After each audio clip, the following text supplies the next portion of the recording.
Hello guys, welcome to my channel. তো দেখো এখন রেডি হয়েছি, বেরোবো। কিন্তু এই যা ড্রেসটা অনেকটাই লুজ লাগছে, ভাবছিলাম এটার সাথে একটা বেল পরলে কিন্তু দারুণ লাগবে, কিন্তু বেল তো নেই। তারপরে ভাবলাম ফ্লিপকার্ট থেকে অর্ডার করি। তো ফ্লিপকার্টে দেখে দেখো এই বেলটা আমার ভীষণ পছন্দ হয়েছে। তো কিন্তু তারপরে ভাবলাম যে ফ্লিপকার্ট থেকে তো এখন অর্ডার করলে তো এখনই তো সঙ্গে সঙ্গে পাবো না, এটা পেতে এখনও 5-6 দিন লাগবে। তাই কি করা যায় ভাবতে ভাবতে মাথায় একটা দারুণ বুদ্ধি, ভাবলাম ম্যাজিক করেই বেলটাকে বানিয়ে ফেলি। তো দেখলে কি সুন্দর ম্যাজিক করে বেলটাকে আমি বানিয়ে ফেললাম। আরে না না, ম্যাজিক ট্যাজিক কিছুই না, এটা আমি ফ্লিপকার্ট থেকেও অর্ডার করিনি আর ম্যাজিকও করিনি, এটা কিন্তু আমি নিজের হাতে নিজে বানিয়েছি। তো এই বেলটা কিন্তু বানিয়ে কিন্তু আমার দারুণ লেগেছে। আর সত্যি কথা বলতে এই ড্রেসটার সাথে পরার পর ড্রেসটা একদম অন্যরকম, মানে লুকটাই পুরো চেঞ্জ হয়ে গেছে ড্রেসটা। আমার তো ভীষণ ভালো লেগেছে এই বেলটাকে। চলো তবে দেখে নাও কি করে আমি এই বেলটা বানিয়েছি। আর এই বেলটা বানাতে কিন্তু আমার 1 পয়সাও খরচা হয়নি, ঘরে থাকা পুরনো জিনিস দিয়েই কিন্তু এই বেলটা বানিয়েছি। তো আমার কাছে দেখো এরকম একটা পুরনো ব্যাগের চেন ছিল, এটাকেই আমি এখন ইউজ করব। আর লাগবে আমার ব্ল্যাক কালারের ফেব্রিক। তোমরা চাইলে যে কোনো কাপড় এখানে ইউজ করতে পারো। তো এই ব্ল্যাক কালারের ফেব্রিকটা যেহেতু একটু পাতলা ছিল, তার জন্য এটাকে একটু ঠিক করার জন্য দেখো আমার ঘরে একটা পুরনো প্যান্ট ছিল, সেই প্যান্টের দিকে যে ফোল্ড করা যে অংশটা ছিল সেটাকেই আমি এখন কেটে নিচ্ছি।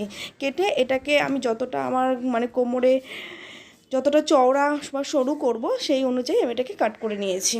এই রকম সরু করে আমি দুখানা লেস ওই প্যান্টের থেকে কেটে নিয়েছি। তারপরে দেখো এগুলোকে ব্ল্যাক কালারের ফেব্রিকের মধ্যে বসে তার মাপ অনুযায়ী আমি এখান থেকে ব্ল্যাক কালারের ফেব্রিকটা কেটে নেব।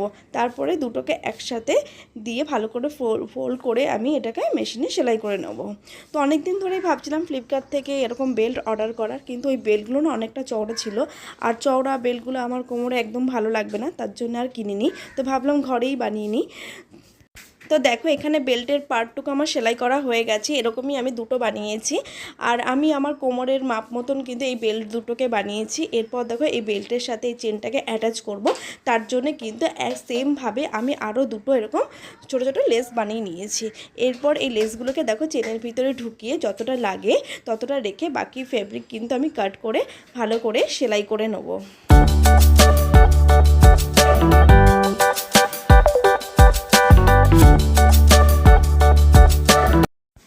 এখানে কিন্তু চেনের সাথে যে বেলটাকে যে অ্যাটাচ করছি সেখানে কিন্তু আমি 3-4টে করে সেলাই দিয়েছি, নালে কিন্তু খুলে যাওয়ার ভয় থাকবে। তো আমি এখানে ভালো করে কিন্তু সেলাইটা করে নিয়েছি। তো দেখো একদিকটা সেলাই করা হয়ে গেছে, এবার সেমভাবে আমি এই পাশেরটাকেও বেল্টের সাথে আমি অ্যাটাচ করে ফেলবো। তো দেখো দুপাশে চেন দুটোকে আমার অ্যাটাচ করা হয়ে গেছে বেল্টের সাথে, কতটা সুন্দর লাগছে দেখতে। এখন বেল্টের যে দুপাশে যে মুখ দুটো আছে ওই দুটোকে ভালো করে আমি ফোল্ড করে সেলাই করে দেবো। তো এখানে আমার সেলাই করা হয়ে গেছে। এরপর লাগবে দেখো এরকম আমার টিকটক যে সেগুলো থাকে বোতামগুলো থাকে সেগুলো লাগবে, আর লাগবে সুতো।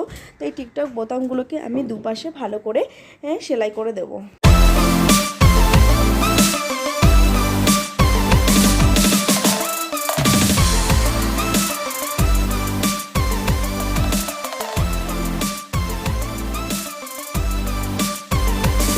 তো এখানে দেখো টিকটক বোতামগুলো কিন্তু আমি সুতো দিয়ে ভালো করে সেলাই করা আমার হয়ে গেছে, আর আমি দুটো করে বোতাম লাগিয়েছি। দেখো বেল্টের এটা হচ্ছে ফাইনাল লুক। তো বেল্টটা কেমন হয়েছে তোমরা জানিও আমাকে কমেন্ট বক্সে অবশ্যই। আমার কিন্তু এই বেল্টটা কিন্তু দারুণ লেগেছে, আর এরকম ধরনের ব্ল্যাক কালারের বেল্ট কিন্তু যে কোনো ড্রেসের সাথে খুব সুন্দর ভালো মানায়। আর ভালো লাগলে আমার চ্যানেলটিকে সাবস্ক্রাইব করে আমাদের পাশে থেকো। তো দেখা হচ্ছে অন্য কোনো ভিডিওতে।